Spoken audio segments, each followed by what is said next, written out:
Right. Vivek బాబు గారు ఏంటంటే ఆయన డైరెక్ట్గా అన్నది అంబటి రాంబాబు గారి గురించి సినిమా ఫ్లాప్ అవుతుంది అసలు అంశం వదిలేసి అంబటి రాంబాబుని అనటం వల్ల వాళ్ళిద్దరూ మాట్లాడుకోవటం వల్ల పేర్ని నాని గురించి అలాగే అంబటి రాంబాబు గారి గురించి ఇద్దరి గురించి కూడా ఆయన మాట్లాడారు.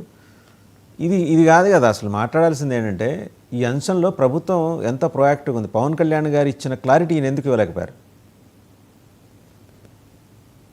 సార్, ఇది వివాదము రెండు రకాలుగా జరిగింది. ఒకటి, థియేటర్లు బంద్ చేస్తామంటూ మాట్లాడిన నిర్ణయాన్ని ఛాంబర్ దృష్టికి వెళ్ళలేదు, నిర్మాతల మండలి దృష్టికి వెళ్ళలేదు అనేది నిర్మాతలు చెప్తున్న విషయం. థియేటర్ల యాజమాన్యాలు ఏం చెప్తున్నారు, మాకు రెంట్ బేసిస్ మీద ఇస్తున్నారు, చాలా నష్టపోతున్నాము, సో మాకు గిట్టుబాటు అవ్వట్లేదు, మొదటి వారం తీసేసుకుంటున్నారు, అసలైన జరిగేదే మొదటి వారం, సినిమాలకు వచ్చేదే తక్కువ, ఇప్పుడు అది వస్తే మొదటి వారము మహా అయితే రెండో వారము సక్సెస్ జరిగితే, లేదా మొదటి వారంలోనే బాక్సులు వెనక్కి వెళ్ళిపోవాల్సి వస్తుంది, కాబట్టి ఈ పర్సంటేజ్ బేసిస్ అయితేనే మాకు గిట్టుబాటు అవుతుంది, రెంట్ బేసిస్ గిట్టుబాటు కాదు అనేది థియేటర్ల యాజమాన్యాలు చెప్తున్నారు. అయితే వాళ్ళు నిర్ణయం తీసుకున్నారు, మా వరకు రాలేదు, ఏప్రిల్ 19 నిర్ణయం తీసుకున్నారు, వాళ్ళే అనౌన్స్ చేశారు జూన్ 1 నుంచి థియేటర్లు బంద్ అని. అయితే కళ్యాణ్ గారు గత పాలనకు సంబంధించిన విషయాలని చాలా క్లియర్గా ఉటంకిస్తూ గత పాలనలో దండాలు పెడుతూ వెళ్ళారు. మేము మీకు హెల్ప్ చేయడానికి సిద్ధంగా ఉన్నప్పటికీ కూడా, ఒక 1 year అవుతున్నప్పటికీ కూడా పరిశ్రమ ఆంధ్రప్రదేశ్ రాష్ట్రం పట్ల ఎంత ప్రొయాక్టివ్గా ఉంది, అలాగే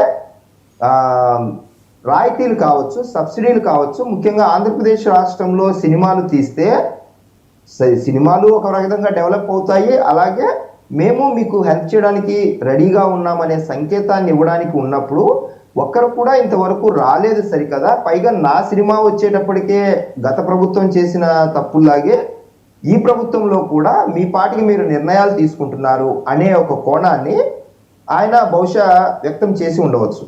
అయితే ఇక్కడ సినిమాకు సంబంధించినంత వరకు హైదరాబాద్లో జరుగుతున్న ఆ నలుగురు అనే పేరు మీద జరుగుతున్న వాటిల్లో నేను లేను ఆ నలుగురులో అంటూ ఇప్పటికి 2 బయటకు రావడం జరిగింది. మా దగ్గర 5 థియేటర్లు ఉన్నాయని ఒకరన్నారు, ఇంకొకరు 30 థియేటర్లు మాత్రమే ఉన్నాయన్నారు ఒకరు. దిల్ రాజు గారు ఇంకొక ముఖ్య విషయం కూడా చెప్పారు, గత ప్రభుత్వంలో భయపడ్డారు, దగ్గరికి వెళ్ళాలంటేనే భయపడ్డారు, గత ప్రభుత్వం భయంతో జరిగింది, ఈసారి ఈ ప్రభుత్వంలో జస్ట్ ఫోన్ కాల్ అవే, వాట్సాప్ మెసేజ్ అవే, ఏపీ కూటమి గవర్నమెంట్ ఇలా మెసేజ్ పెట్టగానే లేకపోతే ఒక ఫోన్ కాల్ ద్వారానే మనకు పనులు అవుతున్నాయి, ప్రైసెస్ హైక్ చేస్తున్నారు, కానీ ఇప్పటి వరకు కూడా కలవలేదు, యాజ్ ఇండివిజువల్గా కలుస్తున్నారు, ఇది కూడా మంచి సాంప్రదాయం కాదు, అందరూ పెద్దలుగా ఉన్న వాళ్ళు ఎవరైతే ఉన్నారో ఛాంబర్గా వెళ్ళి కలిస్తే ప్రభుత్వానికి ఒక మంచి మెసేజ్ ఇచ్చినట్టు అవుతుంది, అలాగే మనకు ఏమైనా డిమాండ్స్ ఉంటే ఏపీ పరంగా డెవలప్మెంట్ ఆస్పెక్ట్లో వాళ్ళు కూడా అక్కడ సినిమా షూటింగ్స్ జరిగితే రాయితీలు కావచ్చు, పరిశ్రమ కూడా ఎదుగుదల జరుగుతుంది, లైక్ వైజాగ్ కావచ్చు, కోస్టల్ కావచ్చు, రాయలసీమకు గండిపేటకు సంబంధించిన చాలా సినిమా షూటింగ్ జరుగుతూనే ఉన్నాయి ఇప్పటికీ కూడా. సో ఆ ఆస్పెక్ట్ ఒక పరిశ్రమగా వెళ్తే బాగుంటుందనే కోణాన్ని కూడా ఆయన కూడా చెప్పడం జరిగింది. సో ఇవన్నీ కలబోతగా తీసుకున్నప్పుడు ఏమవుతుందంటే గవర్నమెంట్ ఇంత కరెక్ట్గా ఉన్నప్పటికీ కూడా వాళ్ళ ఇండివిజువల్గా నిర్ణయాలు తీసుకొని బంద్ చేస్తాము, ప్రభుత్వంతో ఎలాంటి చర్చలు జరపకుండా ఏకపక్షంగా ఎలా తీసుకుంటారు అనే కోణాన్ని మాత్రమే మంత్రి దుర్గేష్ గారు చెప్పడం జరిగింది.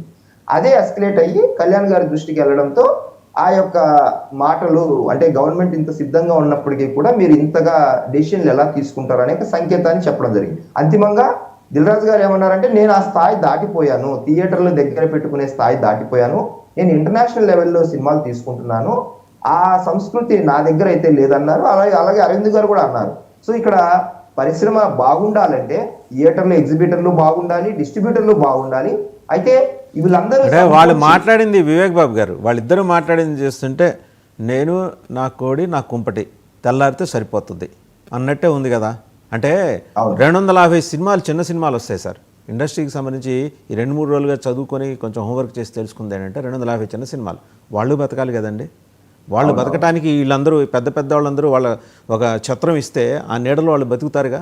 ఎవరికి వాళ్ళు నన్నంటుకోకు నామాలు కాకన్నట్టుంటే ఇవాళ ఇండస్ట్రీ ఎలా బతుకుతుంది? వాళ్ళు నలుగురు బతికితే సరిపోతుందా? అదే కదా పవన్ కళ్యాణ్ గారు అన్నది, అందరూ బతకాలని. ఆయన ఏదో హరిహర వీరమల్ల కోసం మాట్లాడలేదు పవన్ కళ్యాణ్ గారు, ఇండస్ట్రీ గురించి మాట్లాడారు. ఇండస్ట్రీ బాగు కోసమే ఆయన మాట్లాడారు. అయితే నేను ఇంకొక పాయింట్ కూడా యాడ్ చేస్తాను. బాహుబలి సినిమా 2017 తర్వాత పాన్ ఇండియా లెవెల్లో నేషనల్ ఇంటర్నేషనల్ లెవెల్కు వెళ్ళిపోవడంతో తెలుగు సినిమా బడ్జెట్ ఇష్యూస్ రావడం మొదలు పెట్టాయి. కేవలం ఒక 10 మంది నిర్మాతలు లేకపోతే ఒక 5 పెద్ద నిర్మాతలు 100 కోట్ల బడ్జెట్ తో సినిమాలు తీయడంతో ఈ పాన్ ఇండియా లేకపోతే మూవీ స్పాన్ పెరిగింది.